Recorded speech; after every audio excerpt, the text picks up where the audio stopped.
ABC Listen. Podcasts, radio, news, music and more. Today is a story of family secrets, endurance, and a fortune teller's prediction come true.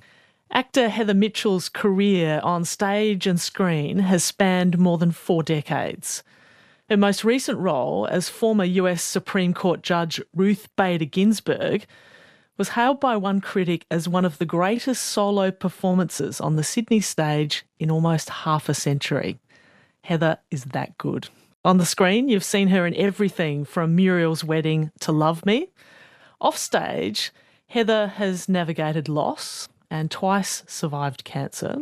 Her most important roles in life have been as daughter, wife, mother, and treasured friend to many. Heather has now written a book called Everything and Nothing about her remarkable life.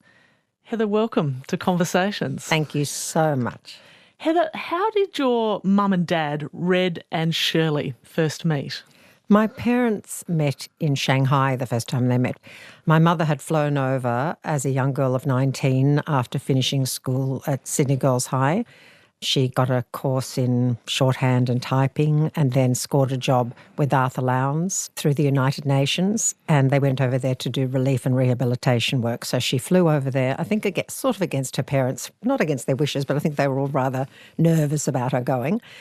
The war had just ended, and she went over there and was working primarily with orphan children and children who were displaced after the war. And my father, who was American, had grown up in Kansas and then upstate New York, had driven his motorbike across America after studying silviculture, which is forestry, planting of trees and soil erosion. And he was in Hawaii during the war as a conscientious objector, and he sailed on a boat, I think with some brethrens. He got passage and then went with the United Nations also to do reforestation and tractor and erosion control work. And they met in Shanghai at the Peace Hotel. How similar were they and how different were your parents to each other? There were many, many similarities. The similarities were very much to do with their beliefs about life. They held very similar ideas. They didn't believe in owning things particularly or taking possession of things. They saw the world as a place that would welcome them wherever they went. When it came to politics, my mother was much more politically engaged than my father, who didn't sort of talk about politics or engage in it very much. But they were very different in personality. My mother was much more gregarious and outgoing and loved being around people. My father was much more introverted, more shy, and a very reflective person, a very person who thought very deeply about issues in the world. And my mother was, I suppose, more responsive to things, more sort of spontaneous. Where were you born, Heather? I was born in Seoul in Korea in 1958, where my parents were I think they were there for 2 to 3 years. And my mother, each time she had a child, there were only 3 siblings, she fostered a child also. So we had a young boy called Inchul, who I think was born on the same day as me, who she fostered. I don't really remember him particularly well, but I do have memories of being in Seoul. I remember the snow and I remember sun on the snow particularly. They're really sensory memories. Yeah, I have very strong sensory memories. But I think they loved being in Seoul. They certainly loved being with the Korean people. My parents always spoke very lovingly and affectionately about the Korean culture and about the Korean people. After 3 years in Seoul, your family moved to Kingston in Jamaica, of all places, for a couple of years. What was that like, Heather? Look, I do have vivid memories of Jamaica. We had this small house, but a beautiful house, very open to the garden. We had many, many trees and plants, and my father built us each of us our own little sort of cubby house. We had many friends. It was a very social, happy time. It was a very, very happy time. What do you remember of the smells of the garden and the house? There was such pungent, wonderful smells. I remember the smells of, from the frangipani and from the breadfruits and the guavas and the mangoes in particular. And there was just so much fruit all the time. It was really beautiful. My parents loved square dancing, so there were a lot of parties, a lot of adults in colourful skirts. And I don't know, it was just a very colourful, beautiful time. After the adventure of Jamaica, the family settled in Camden, which is about 65 kilometres from Sydney. I can't imagine the contrast in those two places. What brought your parents to Australia? Well, my mother was a Sydney girl, was brought up in Coogee in a very loving Jewish family. She adored her parents, and she had two sisters who she was very, very close to, who both lived in Strathfield. So we came to Australia very much for her to be reunited with her family. And her mother was becoming elderly, and I think she wanted to be closer to her mother. They made a really wonderful life living in Camden. What did Camden look like at that time? What were your impressions as a kid arriving there? I don't remember the shock of it or anything. I think my brother and sister, who were older, could definitely see the contrast much more than I did. We didn't live on a farm. We lived right in a very suburban house up near the highway. But the walks, I loved walking from our place to where the school was through the town. Huge jacaranda trees, beautiful sort of playing fields, lovely old established homes, and then very close to the city with dairy farming and market gardening. And look, I adapted to it very quickly and I loved it. What was your family home like, with your mum gregarious and wanting lots of people in the house, your dad wonderful with the garden? It sounds kind of idyllic, Heather. Look, it was such a very modest red brick, rather boring house. And my parents, when I think they realised they'd be staying, they really threw themselves into the garden. And my mother would direct my father as to, how to design the landscape it. Our home was a very quiet, gentle place. It wasn't full of noise and activity. Both my parents were very gentle people. I don't recall anyone ever raising their voice in our family even. It was very quiet. A lot of music being played. My father played the guitar. So there was a lot of music and there was a lot of conversation. My mother and I both loved reading together.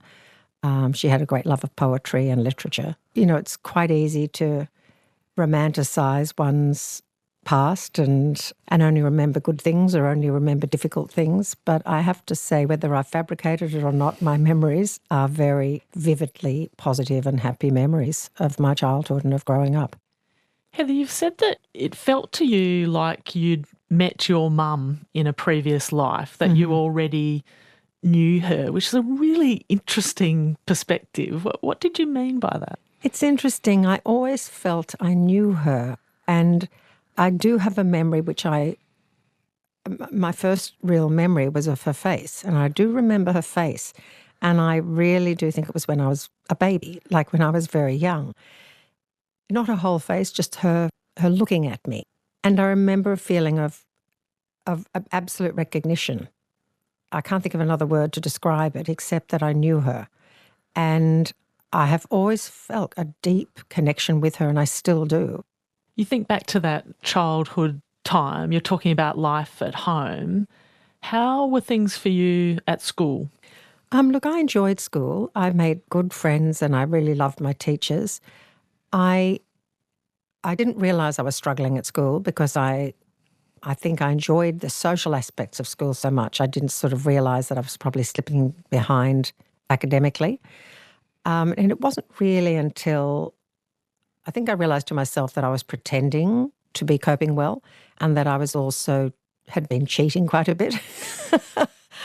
Looking at other people's work or, sneaking glances at things or looking at the back of the textbook where the answers were and asking my father more regularly for help with assignments and doing things, which he was always obliging to do, and then realised that reading was the really difficult thing for me, and that when I tried to describe to my father that things were jumping around a bit or reversing almost, that certain letters, I couldn't quite grasp what they were. And we understand now that is dyslexia. And I don't think I had an extreme case of it, but I definitely had it. So my father really ingeniously painted the inside of my wardrobe door with blackboard paint and left some white chalk there. And I discovered, and I don't know how he knew to do this, that I would, if I dressed up as one of my teachers and put on one of my mother's sort of skirts that was in a suitcase in the cupboard and put some pearls on and a pair of shoes and pretended to be a teacher, who seemed to have great knowledge of everything and great insights into their students, that I could put the imaginary me on the bed and sitting on the edge of the bed, and I'd take notes during the day or copy things from other people's things. And then because I'd written them down already, I could understand them, and they were in shorthand. And then I'd write with the white chalk on black and teach myself. And through the art of speaking it rather than it all being writing, so I'd say, now, Heather, do you understand that A plus B equals, what is it? C, that's right, C. And so I'd test myself and it sounds ridiculous, but it worked. It was wonderful, and I would congratulate myself, and I'd give myself, I had little gold stars, I'd give myself merit cards. I really treated myself as if I was a wonderful student who was doing brilliantly. So therefore I kept my confidence up, and it worked brilliantly. That was, Heather, an incredibly kind and insightful thing that your dad did for you that opened up this world and this way for you. Yes, and I'm not sure how he knew that the white on black would help so much, because now we have computer screens where you can reverse that. But then, I don't recall seeing white writing on black or how we did have a book called The Chalk Garden, I remember, where it was black pavement with chalk drawings, and it was one of my favourite books. And maybe he saw that and thought, well, try this. But it was very insightful of him. I'm really interested in your imagination as well, becoming this teacher to teach yourself. Who was this character, Mrs. Mumford, based on? It wasn't based on any one teacher. There was a school principal at primary school. Her name is Miss Mudford, and she was quite a strict woman, a very good principal, but very strict. And I think I took a bit of her but changed it to Mum and made her Miss Mumford. And so she was a much more loving version of that woman. So she wasn't any one particular woman, but she was just this woman who was very caring, very loving, and very determined that Heather would cope well and do well. Heather, another example of your dad's lovely problem-solving approach was that in the house he set up a suggestion box to kind of try and keep the peace or have some level of democracy. Tell us about that. How did that work? Well, my parents were very into conflict resolution, and they were pacifists, and my father was a Quaker, so he believed absolute pacifism and non-violence. So we had a suggestion box, which was just a cardboard box, sat on top of the laundry box at the end of the hallway. And if you felt anything, very strongly, if you were particularly angry about something or felt there was an injustice, or, even if it was someone using your towel or something, I don't know, it could be petty and it could be much more serious, you would write it down anonymously and fold it and put it in the suggestion box. And once a week, or maybe it was once a fortnight, my father would open the box at the dinner table, I think on a Friday night, and read out the suggestions. It was a wonderful example of when you feel things intensely, sometimes that is the time to express it and sometimes it's not. And I think it very much taught me that usually it's not the right time. It's better to sit on it, or better to reflect on it, and then you can find humour in it later. When did you first notice that your mum was spending more time in bed? My mother started to get tired. My memory is that she would lie down, and sometimes we always went for a walk in the evenings. After dinner, we'd often go for a walk, and she stopped coming on the walks, or she'd only walk part way and lie down. So I began a little suspicious that something was not right, but it was never discussed. So when something's not discussed and when you're being taught not to question things and not to express those feelings necessarily, if you're having them, but to sort of sit on them and try and work them out, there was sort of an agreement, a silent agreement not to talk about it. What did your mum look like as she started to become more and more ill, but you still weren't quite sure what was happening? She was a very beautiful woman. She was very long and lean, and she had very long limbs. And I remember she'd often have her nightie, which was quite long, and every now and then I'd see, sores on her legs which were not healing, and that was always alarming. Bruising, that sort of blood bruising. But then with the different medications, she would then start to swell. The body then starts to maintain fluid, and as the organs aren't working as well. But, there again, when you love someone so much, and if there is not the permission to discuss what's going on, I think everything becomes normal. Normal is what is normal. And so there's always a voice inside saying, something's wrong, something's really wrong here, and there's a sort of a general panic. But there's an agreement that everything will be as normal. So that was the overriding thing, not to address it. Were you worried even in that kind of state? Worry is not a word that I associate with it. I think I did exactly the same thing. I would go to my bedroom. I loved being in my bedroom creating things, and I had a wonderful book called The Family of Man, which were 503 black and white, brilliant photographs, all American by Stryken, of images of people, men, women, children, in very dramatic situations of grief and loss and war and natural catastrophes. All the photographs are them at this point of incredible conflict and tension. And I loved this book, and I loved going to my room, and there were a couple photographs in particular of women who were very intensely staring into the distance or holding each other and weeping. And I would recreate these women in my room by, dressing like them with, using tea towels and on my head and sort of comforting, I suppose really I was comforting myself, but I was trying to recreate the feeling of grief in myself in anticipation of the grief that was yet to come. And I felt that by doing that, I had developed an empathy for my mother, because I could see she was grieving for herself and probably for her undeniable journey towards death, and also grieving for leaving her children and her husband and leaving life. So I played her at times. I put her into these women, and other times I would comfort myself. So I'd hold a pillow and comfort the dying baby, or the baby who's lost its mother. And so I'd create little stories and scenarios, and that made me feel so full and powerful and empowered, because I could access those feelings. And I felt they were so real. It's like anything, when you feel something intensely afterwards, whether it's a positive or negative experience, if you've lived through it and you survive it, you feel extraordinary. And it was the same feeling. I felt somehow that I could face grief from a very young age and overcome it and be comfortable with it. So when she did eventually die, I did not feel, of course I was terribly sad and cried and felt for my father and my siblings and her sister, but I didn't feel grief for myself. I felt I'd already experienced that. It's quite extraordinary, Heather. It's almost preparing and training for this thing that no one in the house is talking about. Yeah, it helped me so much in my life, having done that as a child.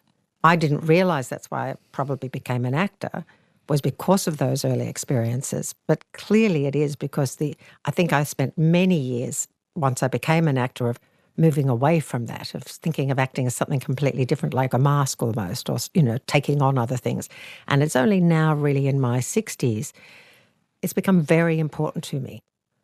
Heather, can you tell me about your mum's room as she became more and more ill and was spending more time in her room? Often, despite the heaviness of what's going on, the room of an ill parent can be a place where all sorts of daily activity unfolds. What was your mum's room like for you as a kid when she got sick? It's a great question, because, yes, rooms do take on, the atmosphere and the personality of what's going on.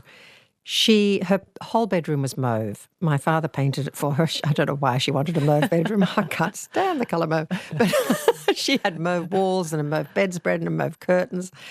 And it wasn't a large bedroom. It was quite small. There wasn't a lot of room around it to put a chair or anything. So I would often sit on the floor next to the bed. It wasn't a high bed, so she was fairly low to the ground. And it was a beautiful place to be.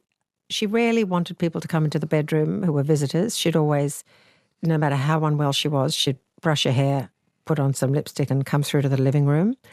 But the bedroom for myself and my father and my sister in particular, I found it a beautiful room to be in.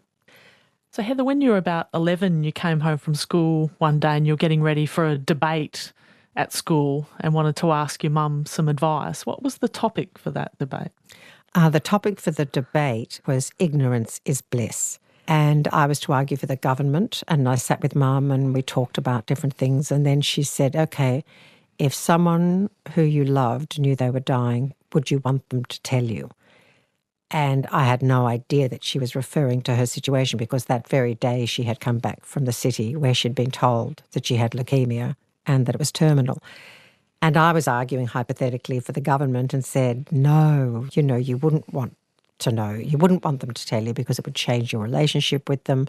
You might then feel guilty if you get cross with them or whatever. And I was arguing hypothetically, but she took that as a sign that I didn't want to know. Your mum had two sisters. As she was becoming more ill, how close was she with her sisters? Oh, she was intensely close. They loved each other enormously. They were very close growing up. They all adored their parents, Harold and Rose. And two of the sisters, Audrey and Rosemary, lived within 10 doors of each other in the same street their whole married lives. And Audrey, the one down the road from Rosemary, she was a very glamorous, beautiful woman. But my mother rang her sisters every day. Every day she'd lie on the bed on the phone and they'd talk for hours. I couldn't imagine what they were talking about, but they'd talk for the longest time. When did you get a sense, particularly watching your mum and her sisters, when did you get a sense that maybe there were some secrets in the family or things that were unspoken that were going on? Well, firstly, I realised that Mum couldn't be telling anyone else because no one else seemed to be worrying about my mother. So that also made me think, oh, maybe there's nothing wrong. But then as things progressed, I thought, how weird it is that she's not telling them, that clearly they don't know. And one of the reasons I knew that was because Audrey, the middle sister, seemed to be rather anxious about my mother. I could sense that she was worried about my mother. And I think it's in all families, really, there are secrets. And as a child, I think your antenna is really alerted to, particularly between the adults, you can sense when adults feel they're being cut out or left out or not being included in what's going on, and you become very attuned to that. What sort of whispers did you start to hear about your auntie Audrey? Well, the really shocking one I heard was the use of the word shock treatment. And I overheard my parents talking about shock treatment and Audrey. And apparently she was, going through menopause and depression. And she just could not get the help she needed. And I think that my mother's secrecy about her illness, she was watching the woman she loved more than anything, not confiding in her about her health. And I think she possibly, I'm guessing this, but I'm assuming she felt cut out and she felt deeply alone. Really drastically and deeply alone. By the time you were a teenager, you had a part-time job at the local pharmacy in Camden. The door of the pharmacy opens and your Aunt Audrey comes in. What do you notice? I remember this day so vividly. She walked into the chemist wearing this white organza suit, which had these flared pants and this big ruffle collar, and her hair was always set magnificently, and her eyelashes were always like these big false eyelashes and turquoise eyeshadow and big red mouth, and she always looked so stunning, and particularly in a place like Camden, which was a very sensible place. She looked very out of place, but I was so proud of her. And she walked in and I turned around. She'd never been to the chemist before, and I turned around and saw her, and it really took my breath away. I thought, oh, look at that vision. It was like I had actually thought it was one of those cardboard cutouts of a glamorous woman that you see in the chemist. And then realised it was Audrey, and I was so thrilled to see her. But as she moved towards me and the closer she got, I knew something was terribly wrong. I think I first noticed that her belt was slightly twisted, and then as she got closer, you could see that her eyeshadow was smudged, her mascara, her eyelashes on one eye, the lashes had fallen almost off, that her rouge was far too bright, that her lipstick was on her teeth and below the bottom lip, and that she was shaking. And it was a moment of terror for me. I felt terrified for her. I felt it was a moment of nothing's ever going to be the same again. You just knew that the person who you thought was the most beautiful together in your whole life, something was deeply wrong, and it was a visual thing. And then I realised that there was a slight tremor, and that was the beginning of the knowledge that she was really not coping. And she took her own life, which was devastating for the whole family. How did the news reach your family that your Aunt Audrey had died? We were having dinner the night my aunt died, and I remember my mother had a friend from school who was visiting, and my mother was very weak, I remember, but she came to the table and the phone rang, and my mother answered the phone. My father then went in and he then stayed at the table with the guest, and my mother called my sister and I into the bedroom and just said very simply, "Audrey's gone." And she said it with, she wasn't grief-stricken as she said it. She said it as if it were an inevitability somehow, which shocked me. And I thought, you've all known things and no one has spoken of this. And I think there was a slight feeling in me of, not of betrayal, but of the sadness and the uselessness of not sharing things. I think it occurred to me how important it is to share these things with people you trust and love.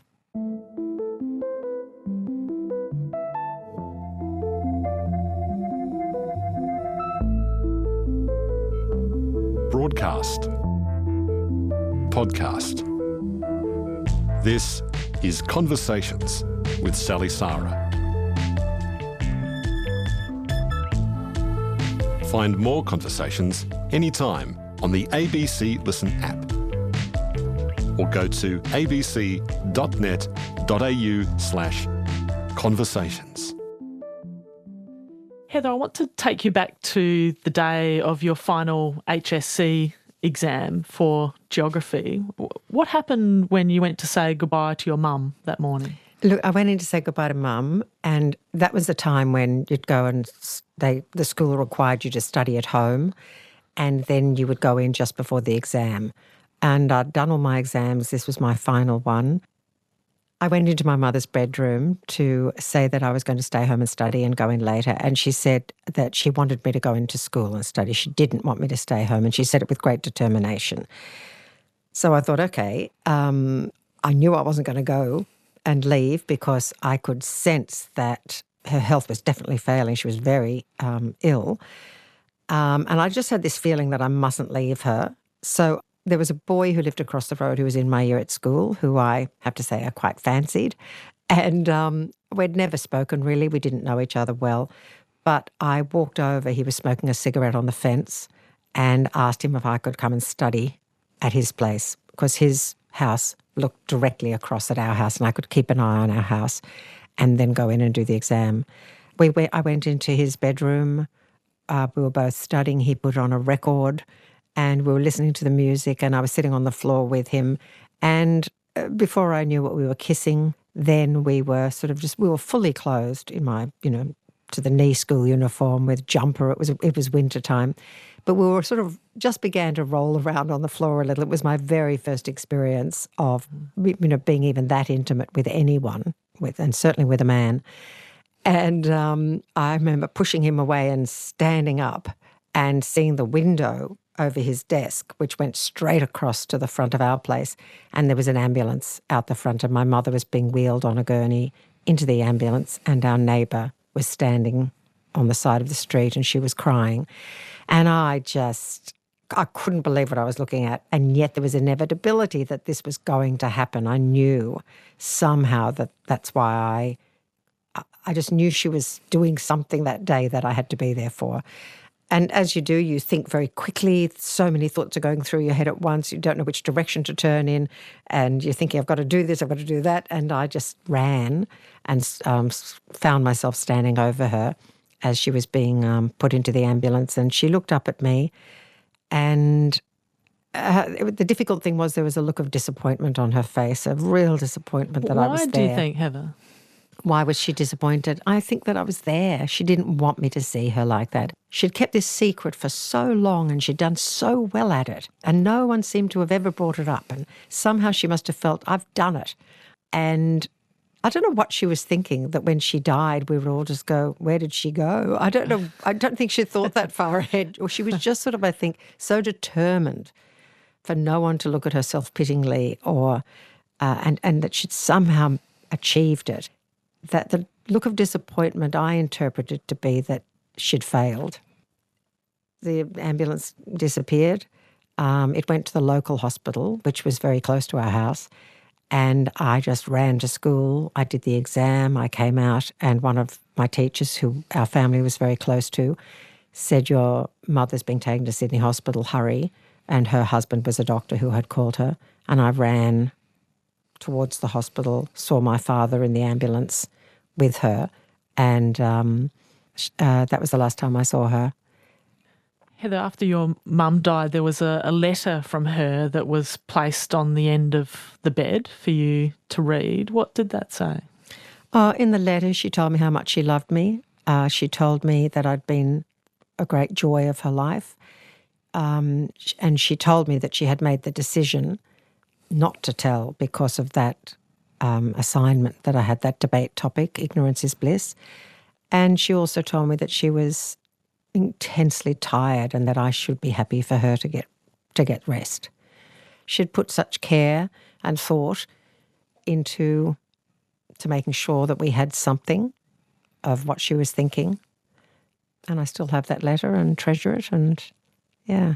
How did you know that you wanted to be an actor? I didn't know I wanted to be an actor.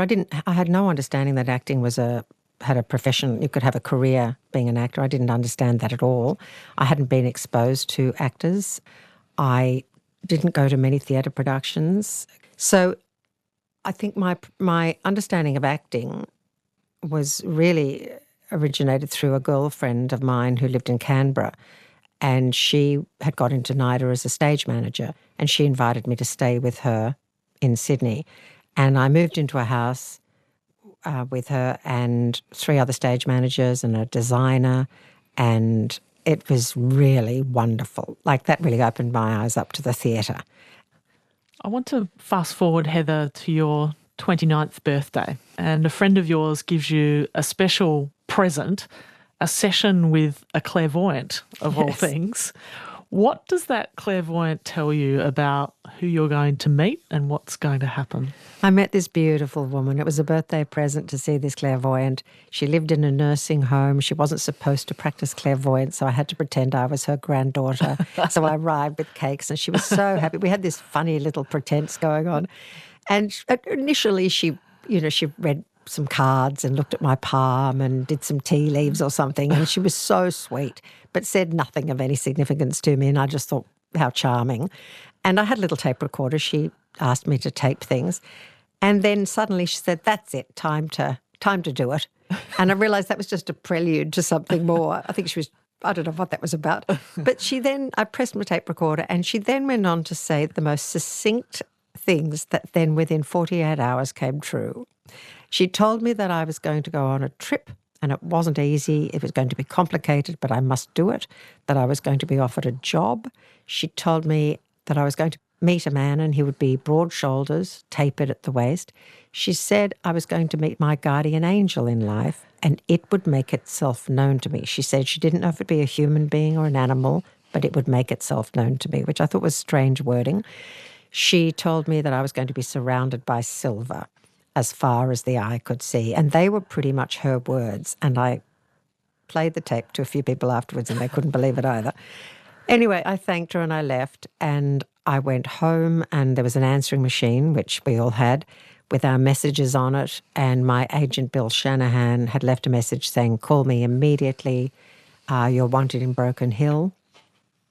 An actress has pulled out, and it's a film in Broken Hill. But he said there's one complication. It's the pilot strike. So there are no planes. So you're going to have to go by Army hangar. So I got the Army planes, 2 different Army planes with men in fatigues the following morning, and arrived at midnight in Broken Hill. I was picked up by Martin, who was the cinematographer, the first AD and the director, at about midnight, and the following day worked on the set, met Martin. Didn't think that much of him at the time, but we ended up all having dinner together. I went to use the bathroom, and when I came back, he was gone. And that's when I first noticed him, was his absence. But we ended up talking, getting to know each other. We ended up as, I suppose we did back then, just went and slept together. So he invited me to his hotel room. We made love, and then afterwards, it was one of those hotel rooms, those really standard 1970s hotel rooms Yep. where you've got the concrete blasted ceilings and the old carpet and just one bench down the side, a bed pushed up against the wall. And afterwards I had my back pressed against the wall and I was trying to see him, but there was a large aluminium framed window. So he was a silhouette because the light from the Hilltop Hotel neon lights were shining through, so I couldn't see his face. I could just see his silhouette. And as I was, and it was pouring with rain outside as well, and as I was just focusing on him, trying to see him, I noticed that his head and his shoulders created this silhouette of like a mountain range of his head, his shoulder, tapering in at the waist, going down to his legs. And behind him, I realised the only other thing I could see was like sheets of rain coming down, like silver streamers with the light coming through it. And in that moment, he said to me, "I feel like I'm your guardian angel." And I just froze and didn't say anything and sort of wanted him to leave, quite frankly. I just thought it was all a bit weird. And then he bent over and picked up out of his jeans pocket a silver ingot that he'd bought me that day, which is Broken Hill is the city of silver. So anyway, we both freaked. I didn't tell him about that, but months later, I played him the tape and he couldn't believe. He said, "I have no idea why I said that. I felt so stupid saying it."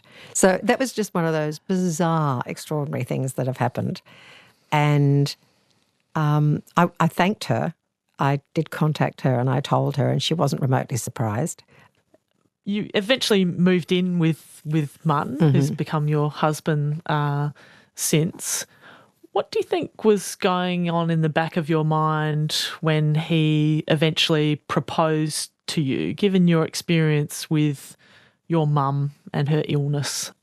I felt that I was definitely going to be with Martin, that we'd spend our lives together, whether that meant marriage or not. Marriage didn't particularly interest me. I didn't quite understand whether people needed to be married. Hadn't really thought a lot about it. But Martin proposed to me and I just said no straight away. Why? I said no, and I know he was so hurt. I said no because it was such an instant reaction in me, and I didn't understand it at the time, but I realised, of course, later that I thought that my fate would be my mother's. Despite these strong feelings, you take the courageous and loving path to get married to Marty. You have two beautiful boys, Seamus and Finn, and then you start to feel a lump in your breast. What did you notice? I noticed a lump in my breast. It was only a small lump. It was like the size of a tiny shriveled up pea. It was quite hard. I'd been to the doctor a few times about it because I'd only just finished breastfeeding. I think the doctor thought, oh, it's probably just a cyst or it's some milk duct. And I went for mammograms, but I didn't know you could have ultrasounds, and the doctor hadn't recommended it, which she probably didn't think was necessary because the mammograms were clear. But the lump was quite high, and then it dawned on me that maybe the mammogram wasn't capturing it. So she suggested I have a mammogram, and I went immediately and had it done. So that was 3 years after I'd found the lump. So it had progressed by the time they did the mammogram and saw it straight away and then did the biopsy.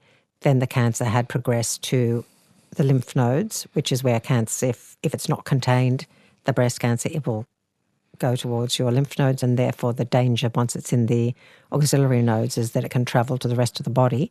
So it was stage 3, and fortunately I'd got it by then.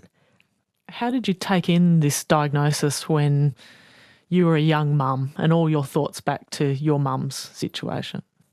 Well, I just thought I mean, I remember this loud noise coming out of my mouth when the doctor rang me, and it was a very primal sound. I was in a rehearsal room, so it really shocked me. And I think it was definitely a feeling like I knew this day would come. It was the inevitability of it, and what we were talking about before, that there's something deep inside, something very primal, that you somehow think you are connected intrinsically to your family and somehow you will repeat their stories. So after that initial shock, I then got into action. And I think it was much harder for Martin, my husband, because the children were too young to understand. They were 2 and 4 years old. They couldn't understand. And I think I took definitely guidance from the way my mother dealt with it, was just to be stoic and to get information and just get through it, and I decided to tell everyone. I didn't keep it a secret. I did the reverse to what she did. I just went, no, I'm telling everybody, which I also don't think is a particularly good idea. But that was what I chose to do. And I had wonderful specialists, brilliant doctors. But the treatment did take 2 years. It was 2 years of treatment. And I think it was very difficult on Martin. He developed shingles out of the stress of it and other It's not surprising, problems. is it? I think it's really hard on the partners and the friends. After going through this treatment, that disrupted your work and also Martin's work, which placed a lot of financial pressure on both of you. In 2006, you found an anonymous letter in your mailbox. What was inside that envelope? It was so extraordinary. We'd had a very difficult time of no work at all. Neither of us could get any work. And so that was also putting enormous stress, particularly on Martin. We just kept taking more and more lines of credit. We had a house, thank goodness, that we were able to sell. But I think we'd just put the house on the market. I don't think it was publicised yet, but we were definitely going to sell the house. And I went to the letterbox, and normally there were bills. Very rarely you got a handwritten letter, but there was this beautiful handwriting, and I opened it. And it was a letter from a Mrs. Anon. And in the letter she said that she had always admired my work and that she and her husband were well off and that they had recently come into some money and they had decided to start giving the money away to people whose work they admired, and that she knew that actors were poorly paid and wanted to be of some assistance.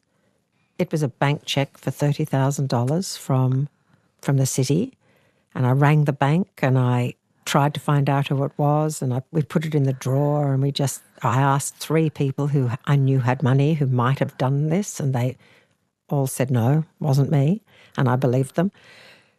So in the end, Martin said, well, whoever this is, let's bank it and see what happens. And by the next day, the money appeared in our account. And I still don't know who that was from.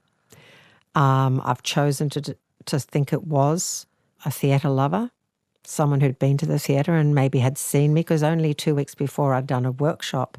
The first job back, I did a 2-day workshop, and I was bald. And whether this person we had an audience, and whether this person had been an audience member, I have no idea. What do you think that anonymous donation and letter, what did that teach you about kindness? Oh, look, it's beyond being about the money. The money was, it saved us. The money meant that we didn't have to panic. The money meant that we could sell the house and try and get a good price for it. Money meant that it was just extraordinary. It was amazing. So the money itself was incredible. But what it taught me was there is such goodness and such kindness out there. And for people to do it anonymously, I mean, anonymously or not, had they put their name on it, it would have been just as extraordinary. But to do it anonymously was amazing. And I'm now on the foundation board of the Sydney Theatre Company, and all theatre companies only exist by the kindness of its strangers, basically, of its philanthropy. Otherwise, they would not exist. They could not do productions. I feel so indebted to people who have money, who have enough money that they feel they want to contribute towards charities, towards anything that's important to them, anything that they have a passion for. And I would say that the arts is not a high one for many people, and there are many more needy or people in need before our art forms, obviously. But I believe our art forms are immensely important, and reflect our society, and that for people to donate towards any art form is remarkable. And then towards an individual artist is really incredible. Heather, last year in 2022, your cancer returned. It came back just as you're about to launch into a really pivotal role on the stage. What was the feeling for you when that diagnosis came through again? It was completely different this time. Firstly, it's 17 years since the last one. My kids are now, 22 and 24. I felt the lump. So the lump was near where the other lump had been removed. So I thought that'd be highly unlikely because of all the treatment I'd had. I went and had biopsy, and my same specialist, he rang me and said, "I'm sorry, Heather, it is cancer again." I was so thrown, but not worried. I was immediately determined not to let it be a repeat of last time. I would not let it take over my life. I would not let it become a focus. The work I was doing now felt so important to me that it was the only thing I wanted to focus on. So I immediately got to work and saw the specialists, gathered lots and lots of information, contacted Sydney Theatre Company immediately. They were brilliant and rescheduled the show. The TV series Love Me I was also doing, they rescheduled. So I had all these jobs and they all just got together and went, "We'll shift the dates, we'll do everything we can," which was no small feat. And then so I was able to just totally concentrate on making sure that I got through this very quickly and quietly. And gratefully, it hadn't spread, and I'd got it very quickly. So I had a remarkable surgery that they certainly weren't offering last time, where your stomach gets your stomach flesh gets put up and made another breast for you. I mean, it's quite incredible. So after a 10.5-hour surgery and healing from that, was able to go straight on and do Susie Miller's extraordinary play, Ruth Bader Ginsburg. The play RBG was about the life of the former US Supreme Court Justice. Why did the story of this woman half a world away connect so strongly for you? Look, firstly, she's the most remarkable woman. She was and still is, but so formidable, so direct, so clear, such a visionary. But on a personal level, when I read more and more about her, and there are so many books you can read about her and about her life, and in her own words, I felt I had so many connections with her, which is also why I think Susie thought that I'd be great to play the role. Susie Miller's the playwright who wrote the remarkable Prima Facie and many, many other brilliant plays. And we're very close friends, and I think she also saw these echoes and connections that I could relate to so strongly. One was that she was brought up in a Jewish family, as I was, although it wasn't a strict Jewish family, but there was a Jewish influence. My mother was Jewish, her mother was Jewish.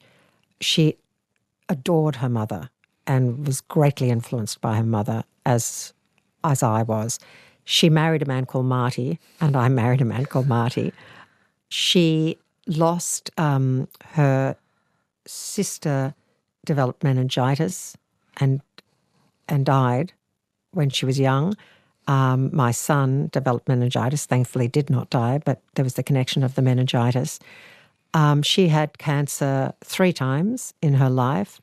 I've had cancer twice, and hopefully not another time, but maybe when I get as old as she was, I might again.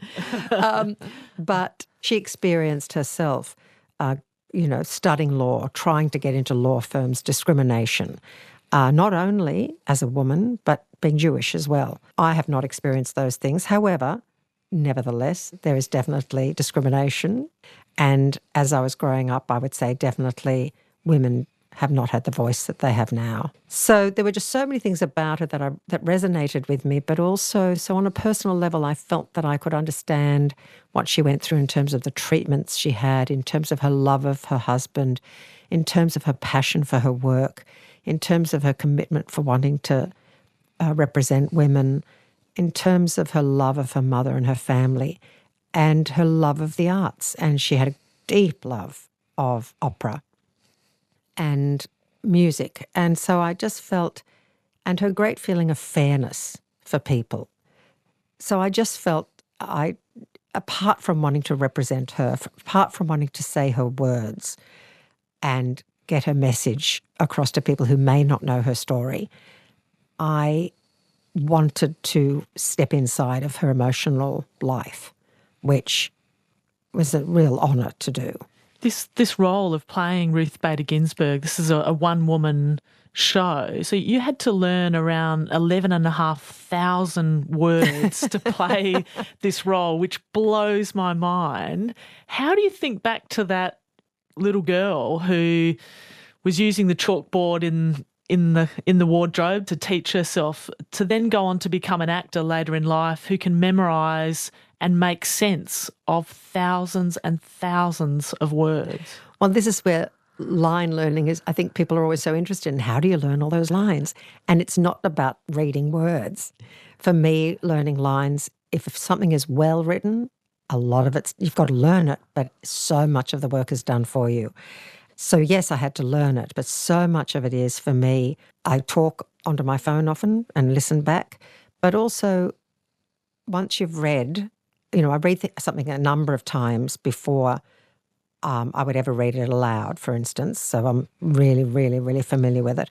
But you're looking always in learning lines, for me, it's about connections. It's about finding connections between thoughts, connections. And the same thing I guess I was doing as a little girl. I was trying to find connections. I was teaching myself to find a connection with learning. What do you think your mum would think of the woman you've become? Oh, I think she'd be thrilled that I did acting. She didn't know that I was going to. She didn't know that at the time. In fact, I remember when I did plays at school in that last year of her life, she couldn't come and see any of them. She was too unwell to come. And I remember thinking, oh, what a shame. She'd love to. I think she'd really enjoy that. I think she'd be really pleased I think she'd just be really pleased I'm doing something I love. She'd be so happy I'm doing something I love, which is why I encourage my kids, despite hearing on the news how tough life is and despite hearing how everyone needs to have so much money, I try really hard not to focus on the finances and say, find the thing you love doing. Just find what you love and keep going at it. Heather, thank you. Thank you so much. Heather Mitchell was my guest on Conversations today. I'm Sally Sarah. Thanks for listening.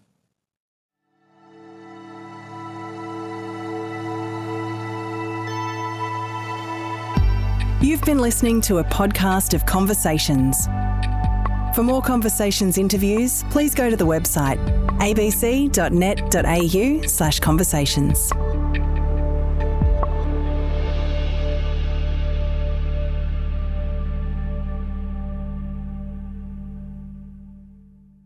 Ever feel clueless during smart convos? Same here. Can't keep up with everything? Don't sweat it, we're in this together. I'm Tegan Taylor, unveiling your new curiosity quencher, Quick Smart. I'll be chatting with clever people about current topics like the ADHD boom, opting out of the law, Disney as a religion, and AI stealing our jobs. Just give me 10 minutes, once a week. I'll be quick, you'll be smarter. It's Quick Smart. Find it now on the ABC Listen app.